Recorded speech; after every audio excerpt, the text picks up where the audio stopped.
começar falando sobre o CITED, né, que já foi falado ontem, quem estava aqui já ouviu falar a respeito. Mas tratar de definir um pouco o que vem a ser o concreto de alto desempenho para que a gente tenha clareza, né, de tudo aquilo que vai ser visto nos próximos dias, tanto nas aulas teóricas quanto práticas, tá? Então, conforme é o título do próprio projeto, né, Microcad, a tecnologia que nós tratamos dentro desse curso e dentro do projeto é exatamente o microconcreto de alto desempenho. E para quê? Para o desenvolvimento da pré-fabricação leve, né? Então, esse é o nosso recorte, esse é o nosso foco. Aqui tem uma frasezinha, né? Alguns dos alunos, tanto da graduação como da pós-graduação, devem lembrar dessa frase, né? Que é uma citação do Bruce Moll, um designer canadense, que no livro chamado Massive Change, né? Ele fala o seguinte, né? Habitação manufaturada. Em um século, a população mundial saltou de 1 para 6 bilhões, enquanto a expectativa de vida dobrou. Os problemas que dividimos são plurais. A prática e a educação na arquitetura, no entanto, ainda permanecem fixadas à ideia do singular. Isso é um pouco, assim, acho que uma frase vinda de um designer que ilustra muito bem uma problemática que está presente no campo da arquitetura e mesmo da engenharia, né? Por quê?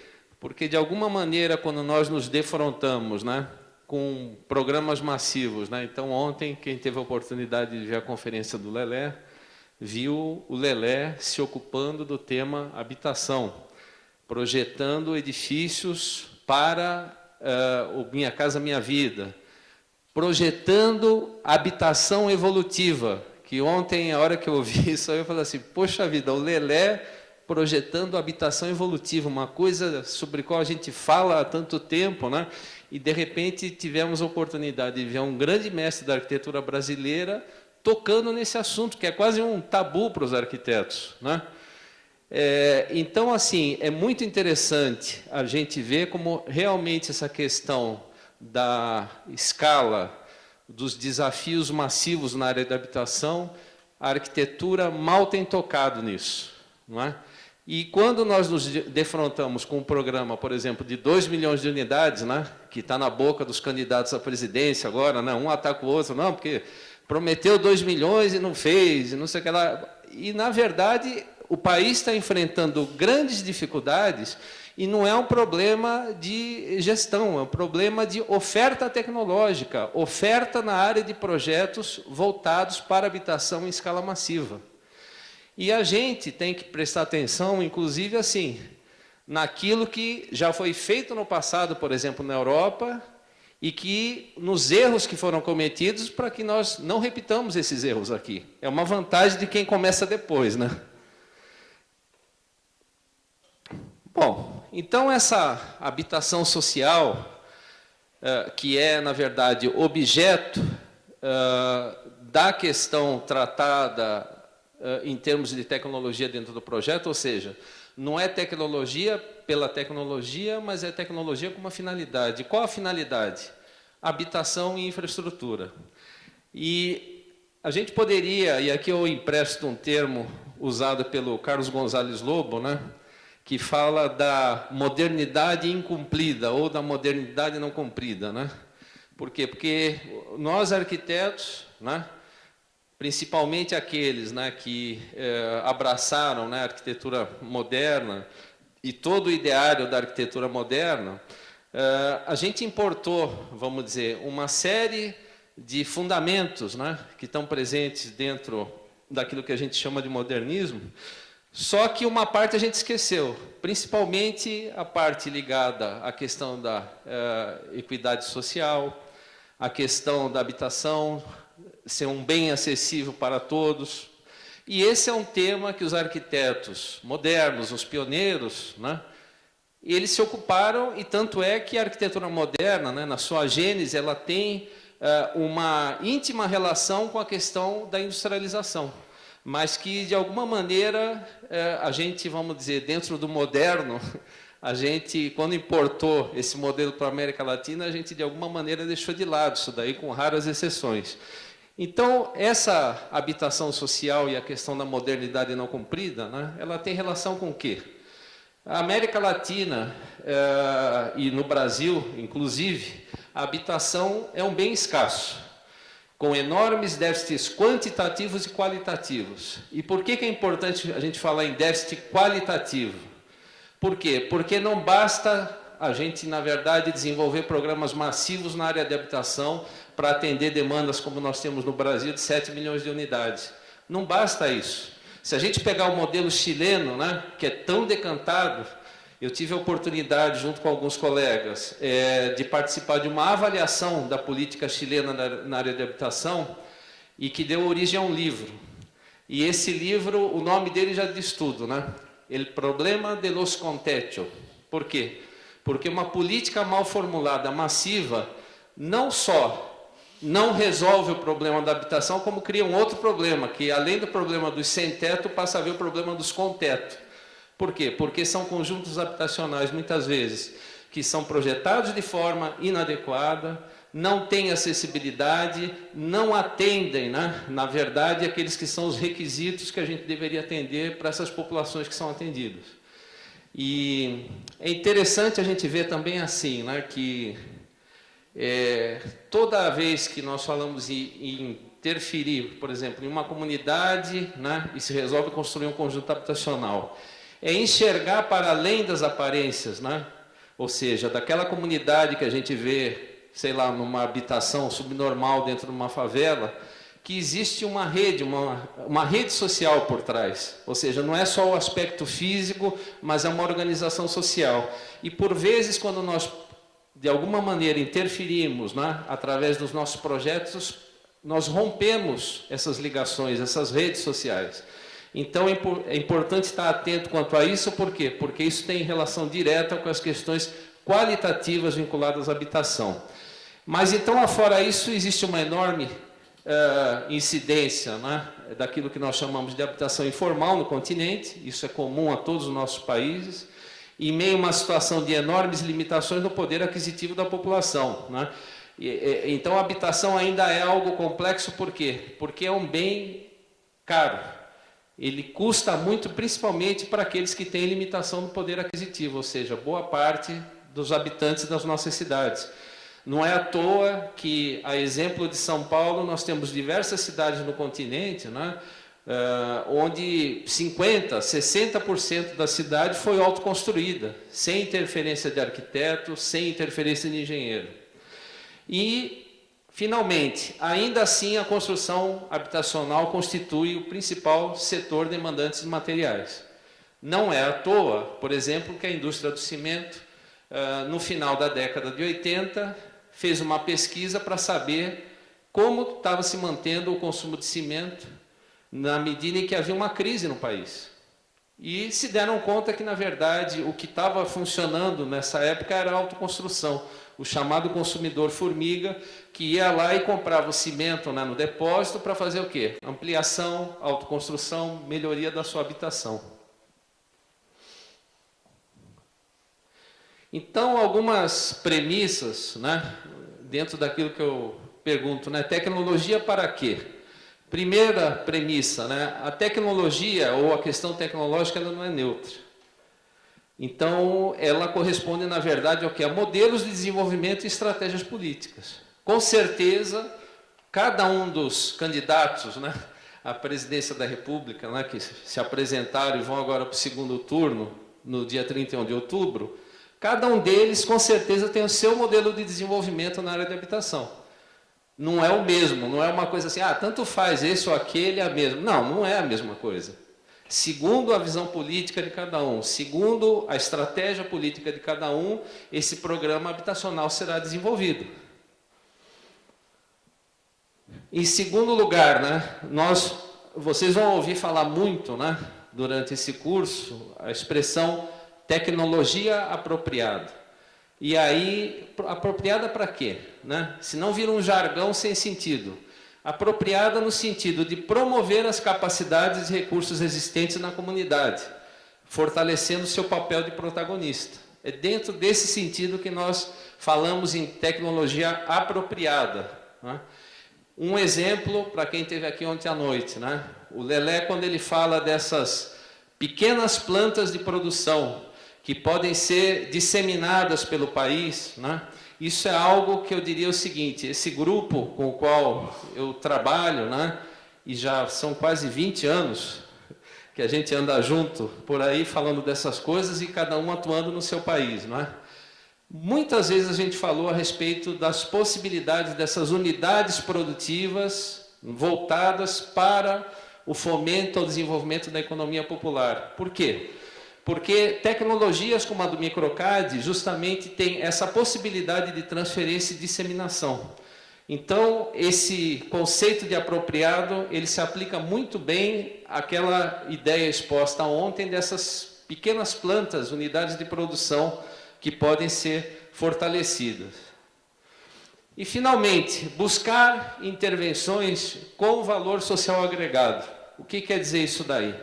Obras físicas acompanhadas de uma proposta de desenvolvimento social.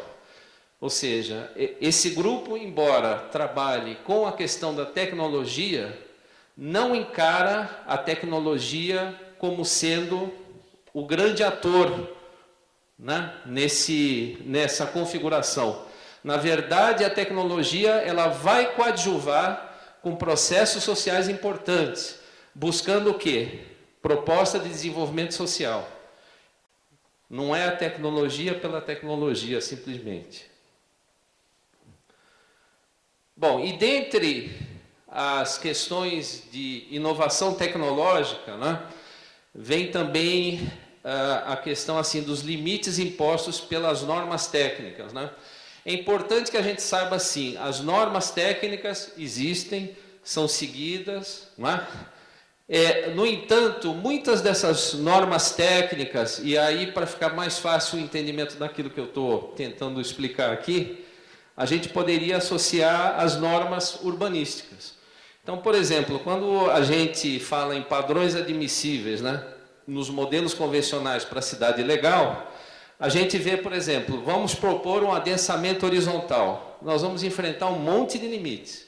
Vamos propor propriedade condominial do solo, que nem fizeram as cooperativas, né, uruguaias, né? E aqui está o Walter Krug, que vai poder falar um pouco a respeito, talvez, né? Então, tudo isso daí, na verdade, por vezes, são impostos limites que seriam limites impostos pelas normas, ou seja, normas legais, entre aspas, e que acabam impedindo o uso ou a inovação nessa forma de ocupação do solo. Da mesma maneira, nós temos fatores técnicos, né, entre comillas, não? Ou fatores técnicos, entre aspas, que podem inibir ou fomentar o desenvolvimento e aplicação de soluções inovadoras para intervenções habitacionais e urbanas. O Microcad, com certeza, ele está inserido dentro desse panorama. Ele é uma inovação, embora nós já tenhamos uma norma desde 1989 aqui no Brasil, que é a NBR 11173, que trata, né, da argamassa armada, a gente vê que não há muito fomento ao desenvolvimento da inovação para essas tecnologias. Bom, eu vou rapidamente agora, nesses 10 minutinhos que me restam, dar uma definição geral a respeito do que vem a ser o Microcad, até para que a gente possa contextualizar todas as exposições que a gente vai ter ao longo do dia de hoje, amanhã, e para que a gente, enfim, saiba do que está se falando, por que a expressão microconcreto de alto desempenho, né? E, posteriormente, nós vamos ver as aplicações através de cada uma das operações, das apresentações, né? As aplicações dessa tecnologia. Eu diria assim que a ideia principal que está por trás do microconcreto de alto desempenho, o que é? Substituição da quantidade pela qualidade. Isso quer dizer o quê? Se nós temos condição hoje, né? Se fala muito, por exemplo, em concreto de alto desempenho, para quê? Para se construir edifícios cada vez mais altos, para que os pilares fiquem mais esbeltos, para que as vigas fiquem mais baixas, né?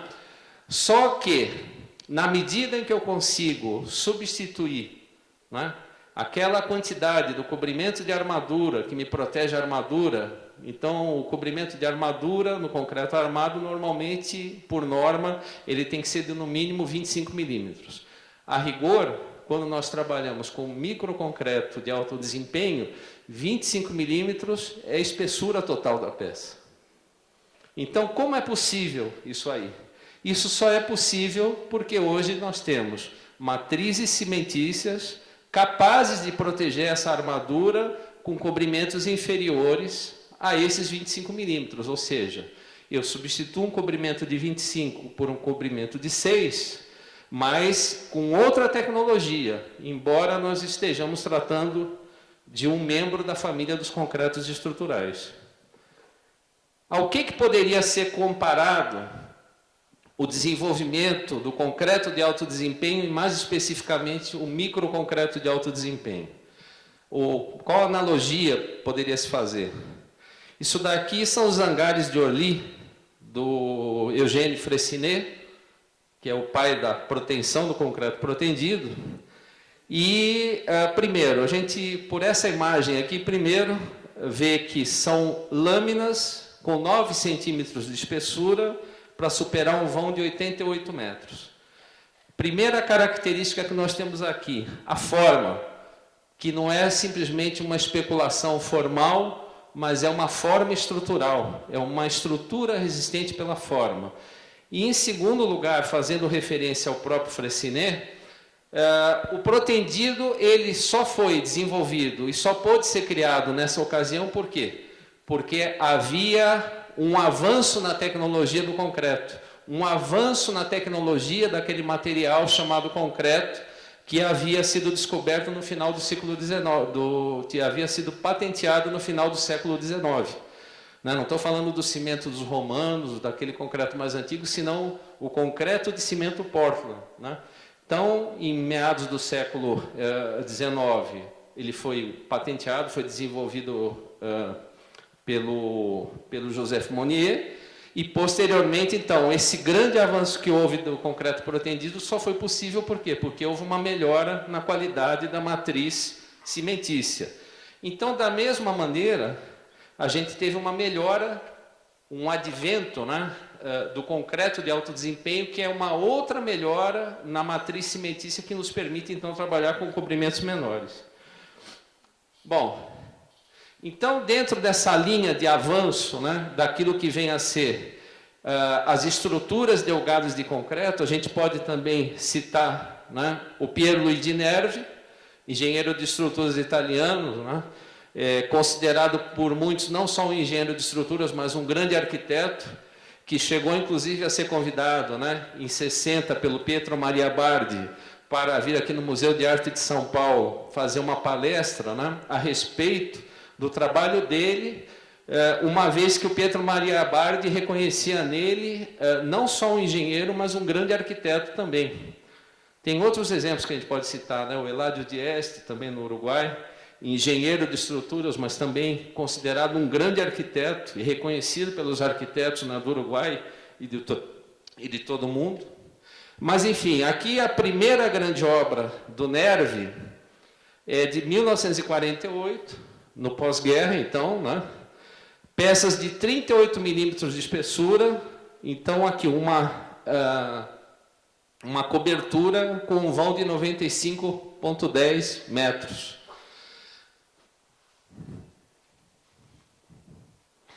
Aqui uma outra obra, nesse caso do Eduardo Torroja, né, que é o Frontón dos Recoletos, né, uma obra que foi destruída durante a Guerra Civil Espanhola, então é de 35, lâminas também, né, de 9 centímetros de espessura, um vão de 33 metros.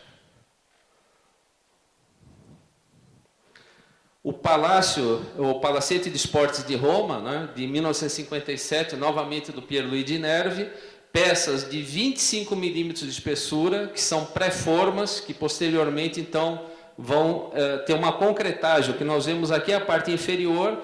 Então, essa estrutura com peças de 25 milímetros, posteriormente, então, vai servir de pré-forma para a consolidação de uma capa superior.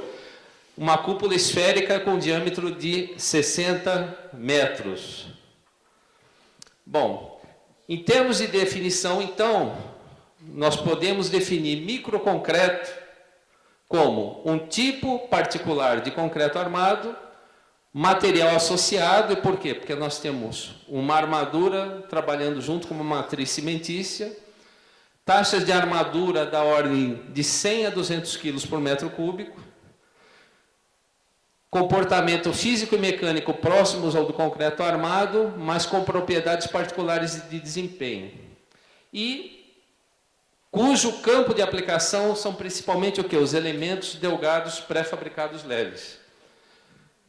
A gente poderia, até para não ficar muito condicionado pela ideia do concreto armado, falar, por exemplo, ao invés de taxa de armadura, em reforços feitos com armaduras contínuas ou descontínuas. Ou seja, eu posso tanto armar com fios, né, com barras de aço, com malhas, mas eu também posso reforçar isso com fibra.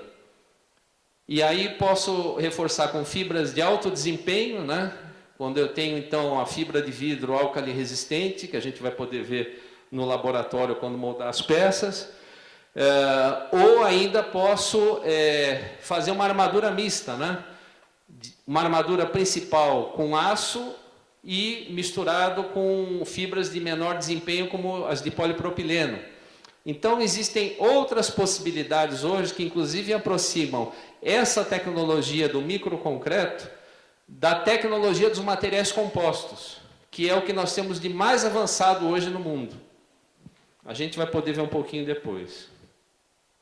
Então, para sintetizar melhor são as imagens, né? Então, qual que é o campo de aplicação dessas estruturas resistentes pela forma, né? Ou melhor dizendo, do microconcreto? São as estruturas resistentes pela forma. E o que a gente vê nesses esboços aqui é justamente, né, uma folha de papel que não tem rigidez nenhuma.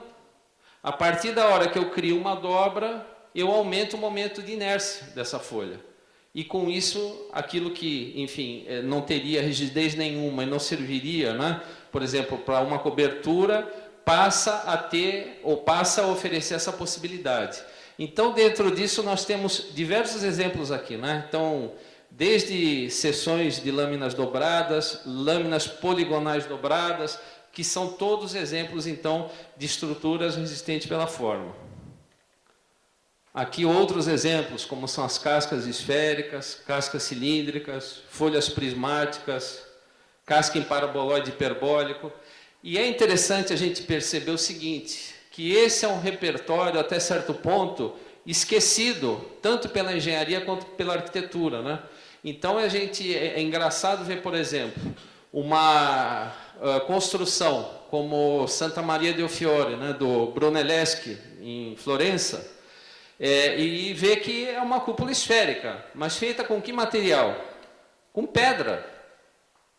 E, de repente, hoje, quando nós temos materiais de alto desempenho, como são os materiais compostos, como é o próprio microconcreto de alto desempenho, que nos dá a condição de fazer cúpulas esféricas equivalentes ao que seria uma casca de ovo, ou seja, nós temos o material adequado para cumprir aquele tipo de programa estrutural.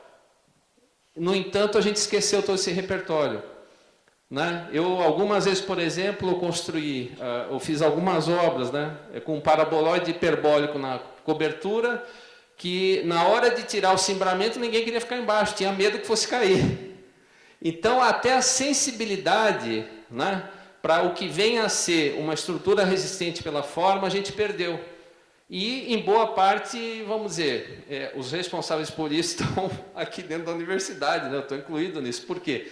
Porque, de fato, nós tínhamos que, na verdade, cultivar mais isso e cultivar mais o aprendizado nesse sentido. A gente vem tentando retomar isso, mas é importante simplesmente assim, a gente tentar romper os condicionamentos, né, das correntes dominantes da arquitetura, que por vezes nos impede de estar pesquisando ou até retomando, resgatando esses caminhos que nós já conhecíamos.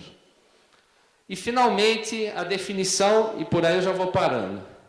Então, ao invés de dar uma definição teórica aqui, eu vou ilustrar o que seria, comparativamente, né, a tecnologia do concreto armado em comparação com a tecnologia do microconcreto. Então, se eu tomar por base, por exemplo, uma viga de concreto armado, biapoiada, eu tenho um material associado, onde trabalham juntos uma matriz de concreto armado, ou seja, até não vou tirando o armado, uma matriz cimentícia à base de cimento Portland, né? Tenho, então, uma armadura principal de barras agrupadas, que nós chamamos de armadura discreta. Por quê? Porque, uma vez seccionada a peça, nós temos pontos, né, onde está discretamente localizada essa armadura. São pontos bem definidos, né? Então, eu falo, não, tem 2 ferros em cima, 4 ferros embaixo, são os pontinhos. Então, uma armadura discreta. E como é essa matriz cimentícia? E é importante que a gente, inclusive, reforce a terminologia aí, né? Nós temos água, eventualmente, e eu diria assim, que cada vez mais incorporando aditivos, né? A gente vai, inclusive, o microconcreto de alto desempenho, ele, em boa medida, é possível hoje em função da incorporação de aditivos superplastificantes, que atuam como redutores de água. Mas temos água mais cimento que forma pasta. O agregado miúdo, uma vez adicionada essa pasta, forma a argamassa ou microconcreto. E aqui a gente já começa um pouco a ver o porquê deixar de lado o argamassa em favor do microconcreto. Por quê? Porque a argamassa a rigor é o que a gente usa também para rebocar a parede. Então, por vezes, nasce a confusão, né? Porque você está falando de um material nobre, de um membro da família dos concretos estruturais, um material com alto desempenho estrutural e, de repente, chama de argamassa. E aí vem uma contradição. Então, assim, o termo microconcreto, em primeiro lugar, ele foi adotado para se evitar uma confusão frequente que havia com relação à natureza do material, à natureza da tecnologia e, por outro lado, porque quando eu falo microconcreto, se for em língua inglesa, microconcrete. Se for em espanhol, microconcreto, todos entendem também. Então, principalmente para resolver esse problema de terminologia, né? E uma vez que eu tenho o agregado graúdo, isso falando ainda do concreto convencional, eu tenho a matriz do concreto armado, né?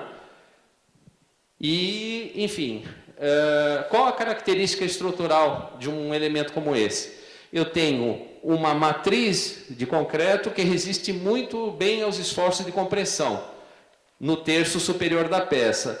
E para compensar justamente o comportamento, né, em termos de tração, que não é tão bom, eu tenho uma armadura metálica, eu tenho armação feita de aço. E associando, então, esses dois materiais, ou seja, um material associado, eu tenho o concreto armado com o comportamento que nós já bem conhecemos aí.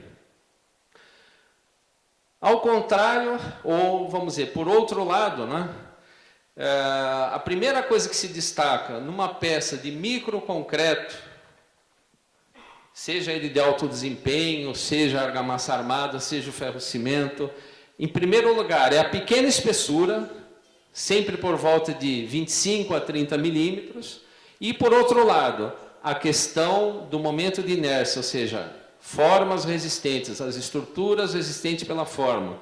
E a gente começa a se aproximar muito daquilo que é o que? A linguagem do aço.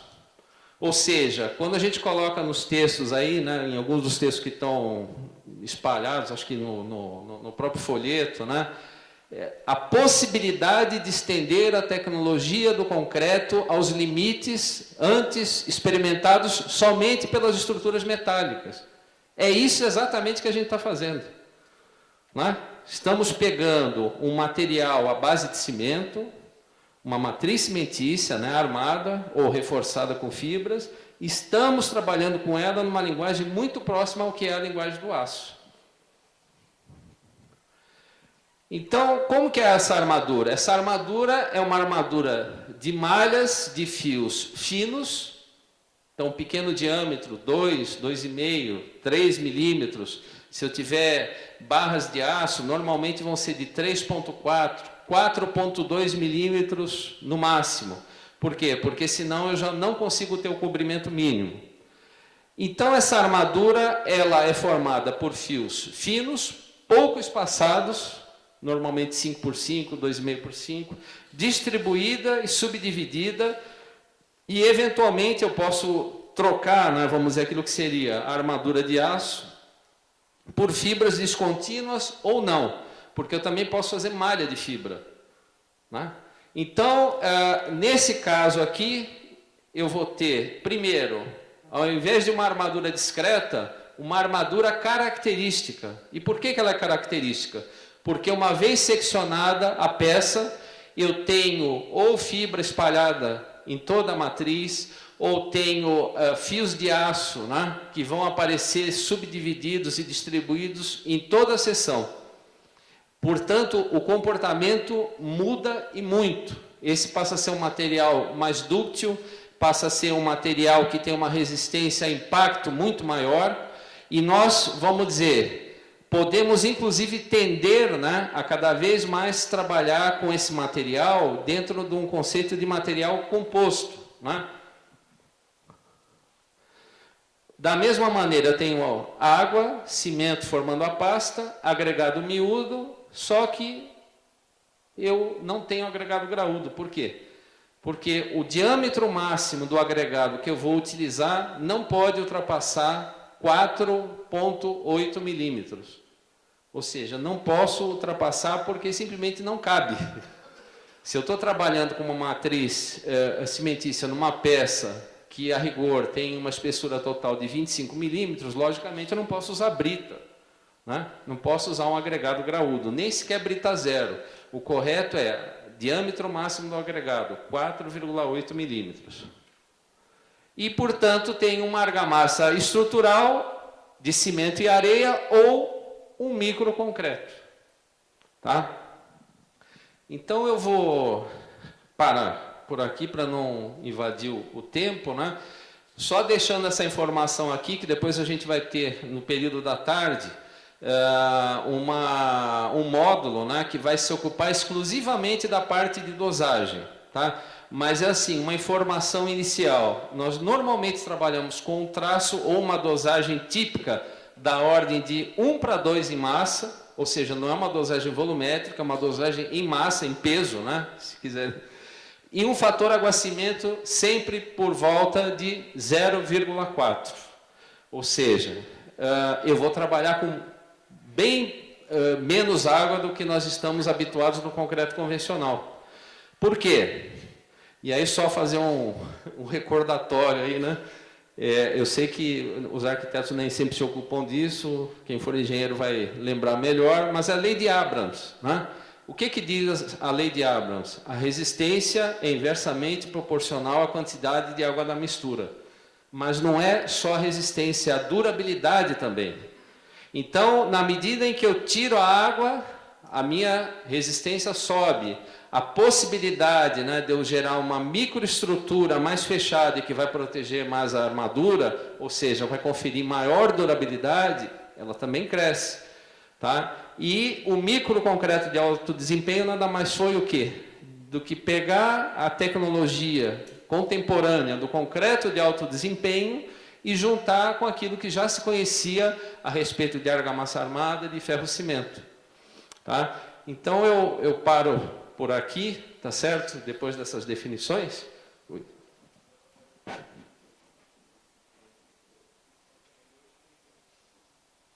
Então, coloca a areia que você vai usar, coloca uma ampola, né, de um determinado produto químico, chacoalha, a ampola se quebra e em seguida o speed mede qual a umidade da areia. Em fábricas que têm centrais computadorizadas, né, para preparo do concreto, da argamassa, tudo isso, Eu tenho medidores de umidade que já vão lá dentro da areia, fornecem essa umidade para a central computadorizada, e esse desconto, esse abatimento da umidade já é feito pela própria central computadorizada.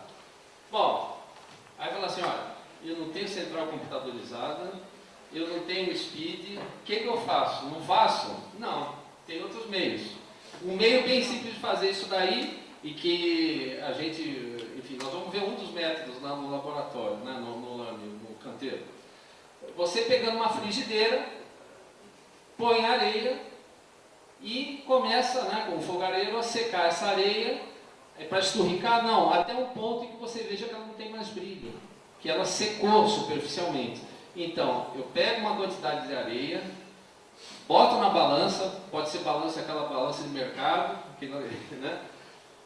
Vejo quanto que pesa. Depois, pego a mesma areia, boto numa frigideira e vou passando essa areia até que ela fique com a superfície seca.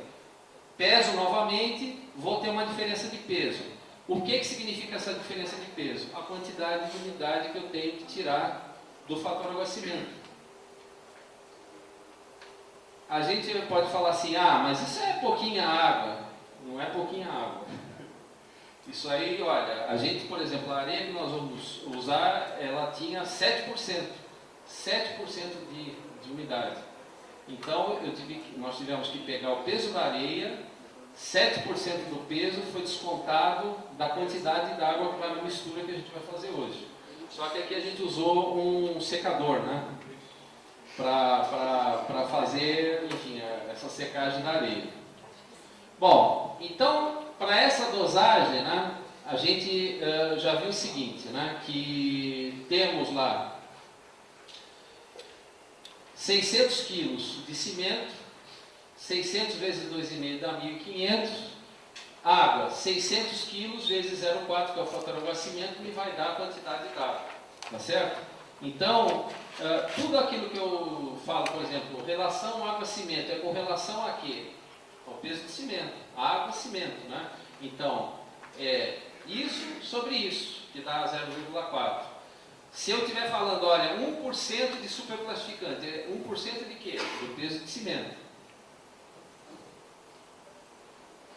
Bom, então o primeiro passo para que a gente faça essa dosagem, né? Tomando já massa específica da areia 2,65 e agora já massa unitária da areia. Por quê?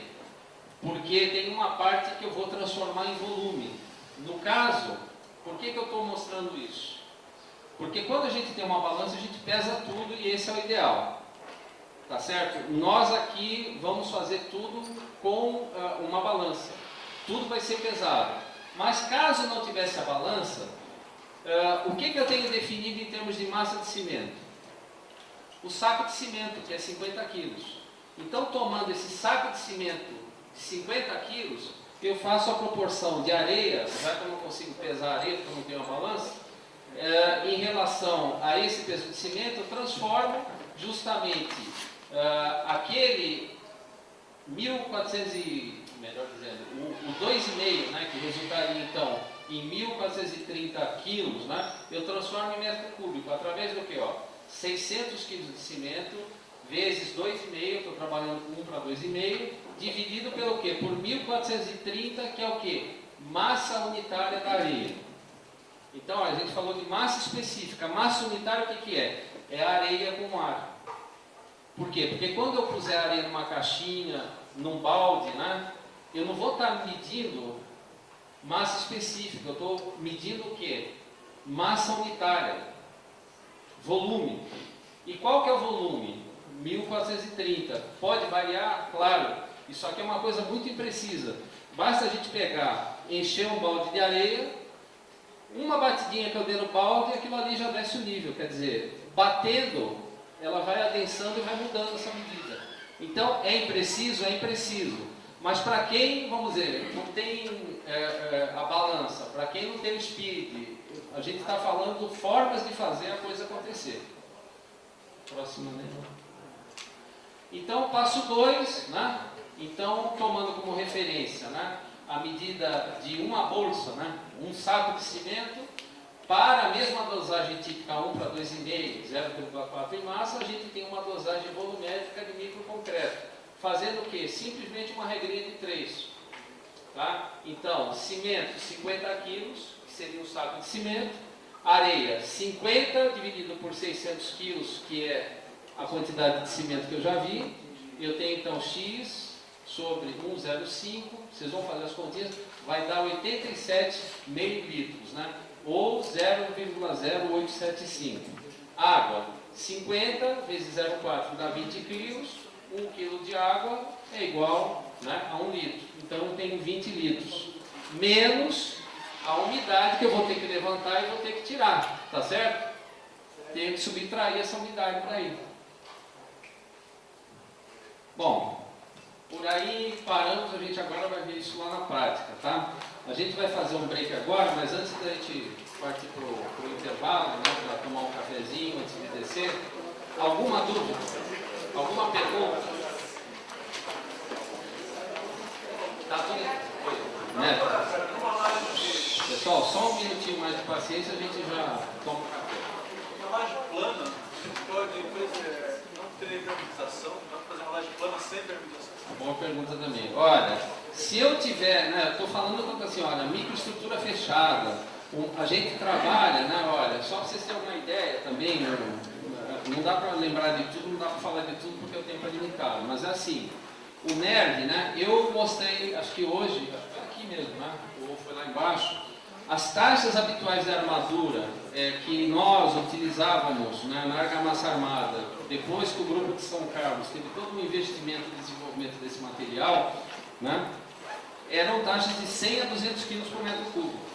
O NERV utilizava taxas de aço de 400 a 500 kg por metro cúbico no ferro-cimento, no ferro-cimento, né? A gente também poderia contar a história, mas não dá tempo. Mas o ferro-cimento do NERV, né, que ele fez lá em 1948, a partir de 48, 400 a 500 quilos de aço por metro cúbico. O que significava isso?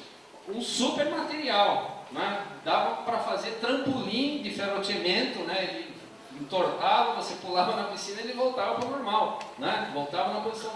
Por quê? Porque o NERV trabalhava com o conceito de infissurabilidade. No caso do concreto ou da argamassa armada, isso mudou. Por quê? Porque a ideia era fazer um material mais econômico. O grupo de São Carlos foi trabalhando com um conceito muito próximo do que era o concreto armado, reduzindo essa armadura até um determinado ponto. Que ponto seria esse? Não de trabalhar com o conceito de infissurabilidade, mas trabalhar com o conceito de fissuração controlada. Tá? Eu vou mostrar aqui um slide que eu acho que vai esclarecer tudo. Eu não mostrei ele de manhã e eu acho que faz falta mostrar. Bom, só para falar a respeito de uma questão importante que tem relação com isso que você está falando, né?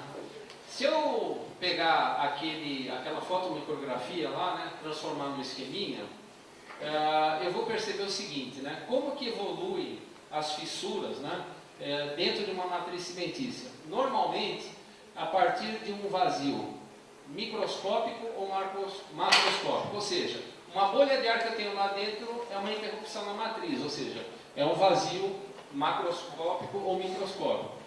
Tenho poros e tenho os agregados, né, que aqui está como ar, isso está em espanhol, mas são os agregados miúdos ou areia, né? Bom, qual que é o caminho da fissura? Normalmente, quando eu vou romper uma peça, se eu pegar depois dessa peça rompida, eu vou ver que a fissura ela vai pelo caminho de menor demanda energética.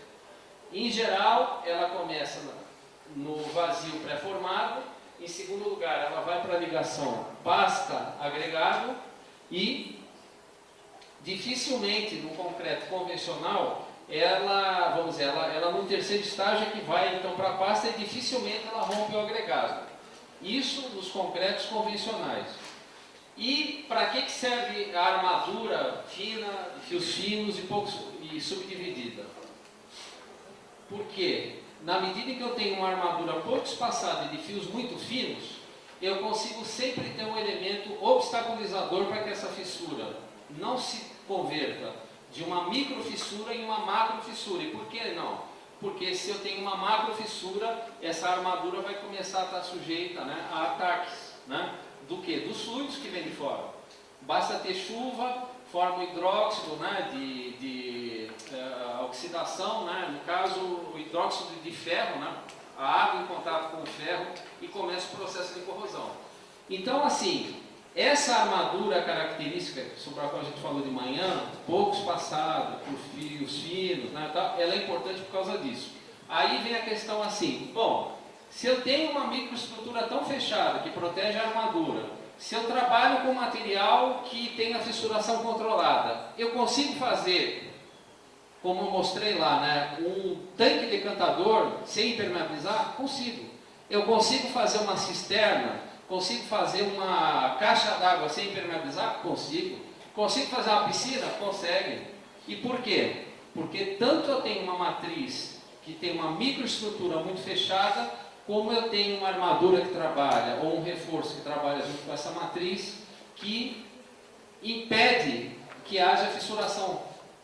Tá certo? Então, só em função dessa característica aí, é que a gente justamente consegue não só ter uma peça mais durável, mas também uma peça impermeável, que me permite fazer laje de cobertura sem dar tratamento. Logicamente tem um monte de outros fatores, né? Eu tenho que curar bem essa peça para que não haja retração por secagem e fissure tudo, né? Tem outras fissuras que não são, vamos dizer, aquelas que a gente normalmente tem por solicitação estrutural. Tá? Alguma outra questão? Sim, pessoal? Nesse caminho também, pergunta dele, quando existe o encontro das peças, como que se faz daí a A união, a junta? A união. Então, quando eu me referi até assim, olha, se a gente fizer tudo isso, é garantia de que vai ser estanque a cobertura, uma cobertura pré-fabricada? Não, porque aí entra a arquitetura e o detalhamento. Ou seja, o material está lá, então estão dadas as características dele. Agora, como que eu faço um detalhamento de forma que não entre água entre painéis de vedação, não entre água pela cobertura? Desenho.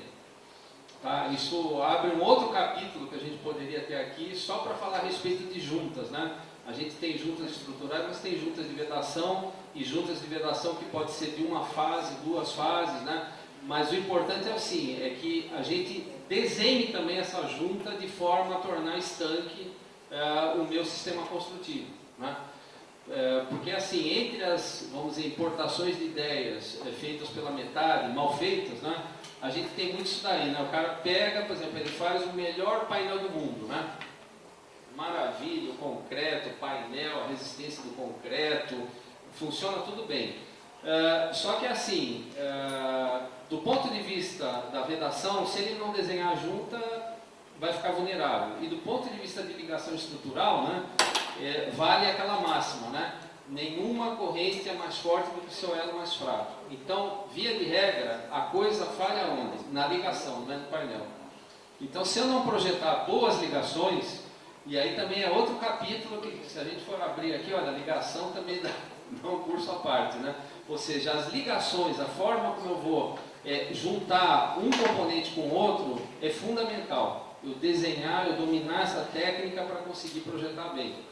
Teve muito pré-fabricante, né, de pré-moldado, né, e eu trabalhei a vida inteira com pré-fabricação, né. Então, por exemplo, fabricantes de grande estrutura, né, que quando começou aquela onda de painel arquitetônico, né, falou assim, não, isso eu faço pré-fabricado, na estrutura pré-fabricada há 30 anos, eu vou fazer painel tranquilo. E se deram mal. Por quê? Porque é outra tecnologia, a mesma coisa habitação. A hora que eu estou falando de tecnologia, sistema construtivo, né, para habitação, eu estou falando, olha, de estanqueidade, eu estou falando de conforto térmico, eu estou falando de conforto acústico, ou seja, tem que pegar essa nova norma, né, que agora já vai até passar por uma revisão, que é a 15.575, que é desempenho de edificações até 5 pavimentos, mas que na verdade serve para qualquer edificação de qualquer altura, né? E o que está contido aí nessa norma? Justamente todos esses preceitos ligados aí a desempenho da edificação. Então, quando eu estou projetando sistemas industrializados, eu tenho que prestar atenção nisso. Por quê? Porque senão aquilo que poderia ser uma economia de escala vai ser um erro repetido em larga escala. E aí, não só não vou conseguir economia, como eu vou conseguir um grande prejuízo. Eu vou me afundar. Por quê? Por não ter pensado bem as coisas antes de começar a fabricar o produto. Ou seja, isso faz muito sentido. Às vezes o pessoal da arquitetura tem dificuldade de ver, ou de enxergar isso, né? A gente percebe até entre os nossos alunos aqui, né? A gente dá, eu e a Sibeli, aula tanto para o pessoal de arquitetura e indústria, quanto para o pessoal do projeto de produto no curso de design aqui da FAO, né? E a gente percebe assim, né, que essa prática de desenvolvimento de produto, de prestar atenção nesses detalhes, de recorrer às normas, ou seja, aliar questões, vamos dizer, formais, que estão ligadas, né, a expressão formal de cada produto que eu estou desenvolvendo, aliar a essas informações questões que são questões técnicas, que também têm que ser observadas, ou seja, quando eu falo em arquitetura industrializada, não dá realmente para a gente ficar na superficialidade, né? Ou eu realmente entendo, né, e mergulho nas questões ligadas à fabricação, a sistema de produção, ou realmente eu vou ficar na superfície, vou fazer um projeto que depois alguém vai dar tratos à bola e vai de fato transformar em um projeto execuível.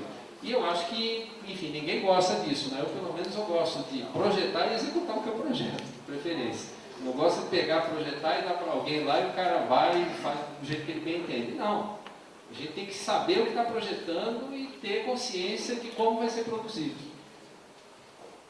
Alguma outra coisa? Uma dúvida, 3 perguntas, só para... 3. Bem curtinha. O consumo de cimento em comparação com o concreto convencional, dá para perceber que é maior, não sei se você pudesse falar em valores. A questão da cura, igual a um cura por imersão, e a questão, então, adensamento não precisa. Então, são 3 perguntas boas.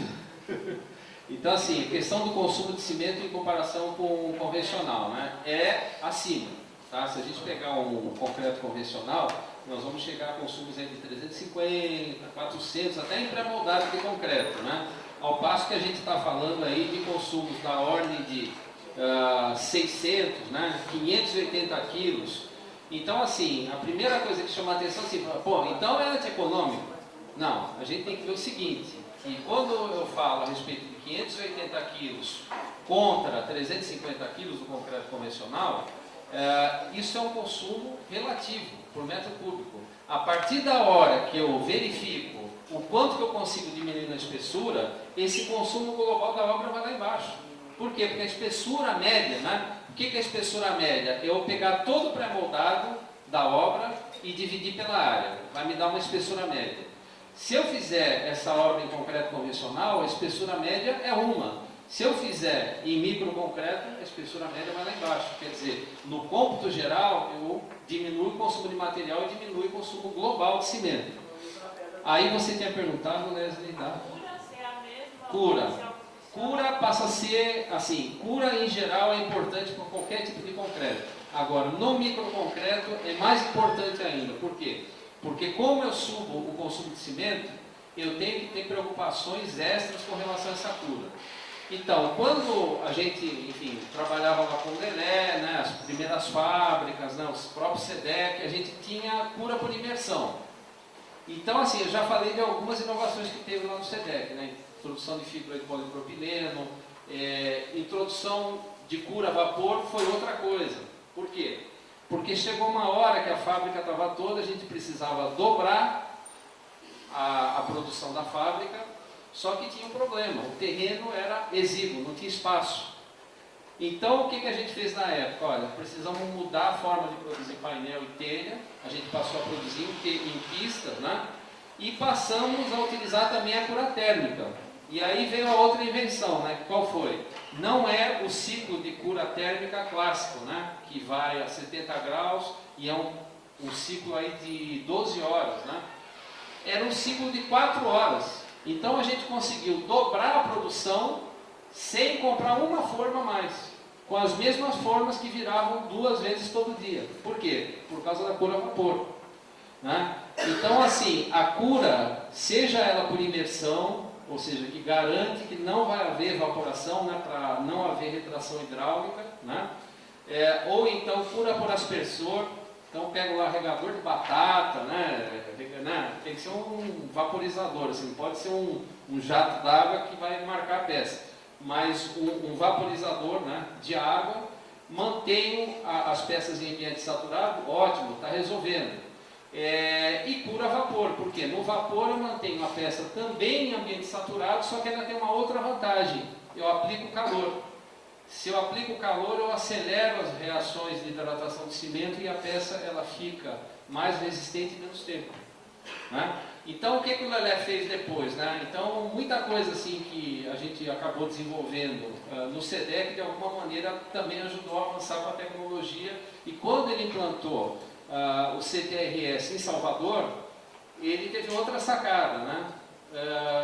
O cimento, quando ele está reagindo, ele produz, é uma reação exotérmica, ou seja, ele produz calor, né? Então, quando a gente tem uma peça, o cimento, né, depois de umas 2 horas começa a reagir, esquenta, a peça começa a esquentar, né? Por quê? Ainda mais com essa quantidade de cimento, né? Então, o que ele fez em Salvador? Aqui nós tínhamos células que nós dividimos, né, para fazer cura a vapor ao longo de todo o dia das peças, porque era uma fabricação contínua, né? Então, ele pegou essas mesmas células, tampou, né, no caso de Salvador, que já tem uma temperatura quente, e começou a aproveitar o calor de hidratação desse cimento para que a resistência inicial aumentasse rapidamente. Então, foi uma sacada. É um fenômeno que todo mundo conhece, mas é hora que você para e pensa e fala assim, peraí, eu posso aproveitar isso aí. E isso gera economia, né? E aí a terceira... O adensamento. Então, o adensamento, isso é um detalhe importante também. Porque vocês imaginam o seguinte, a gente falou de usar aditivo redutor de água em função do superplastificante, né? Então a gente busca, por um lado, concreto de alto desempenho, alta resistência, alta durabilidade, né? Só que surge também uma outra novidade na tecnologia do concreto, que todo mundo já deve ter ouvido aqui, que é o concreto autoadensável ou autocompactante. Ou seja, eu tenho um superplastificante tão maravilhoso que eu misturo e basta eu virar, né, o copinho de concreto lá dentro da forma e o treco vai sozinho. Não precisa de vibrar, a forma não precisa ser aquela forma reforçada, não gera barulho porque não precisa ter vibração. E aí, assim, a princípio existia uma certa contradição, né? Por quê? Porque você falava, bom, eu posso fazer um concreto de alto desempenho? Posso. Então tenho que reduzir a água e tal. Bom, e esse concreto era autoadensável? Olha, não chegava tanto. E o concreto autoadensável, como era a resistência dele? Olha, era boa, mas nem tanto.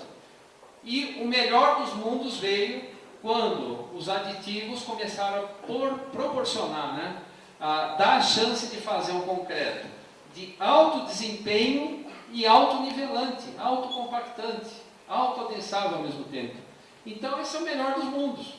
Porque eu consegui juntar um concreto com uma trabalhabilidade maravilhosa, né, a um concreto que também tem um alto desempenho. Então os caras estão fazendo o quê? Eles estão fazendo plataforma, né, offshore, nos mares do norte, né, porque tem gelo, agressão e tal, então precisava fazer um concreto de alto desempenho, que é um concreto absolutamente fluido. Os caras estão fazendo ponte no Canadá, isso já há muito tempo, né, a gente traduziu junto com o professor Geraldo Serra, né, um livro do Pierre-Claude Aitsin, que é provavelmente, assim, língua portuguesa, é o livro mais completo que tem a respeito de concreto de alto desempenho.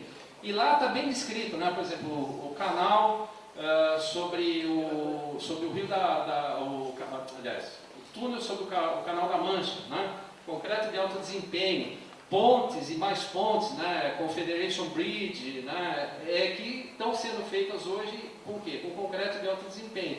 A vantagem de eu fazer uma ponte, um viaduto com esse material, é que ao contrário da que a gente vê aqui em São Paulo mesmo, né, as nossas pontes das marginais aí, tudo caindo aos pedaços, vira e mexe uma desaba, né, ameaça desabar, aí fica lá um mês interditado, né, um mês não, né? Vários meses interditado para recuperar a ponte. O que nós estamos falando é de um material muito mais durável. Vai ter algum acréscimo de valor? Provavelmente. Só que esse valor inicial facilmente se paga ao longo de pouquíssimo tempo. Por quê? Porque você acaba com aquela manutenção constante. Tá? Então, acho que é isso aí, pessoal. Tá? Obrigado.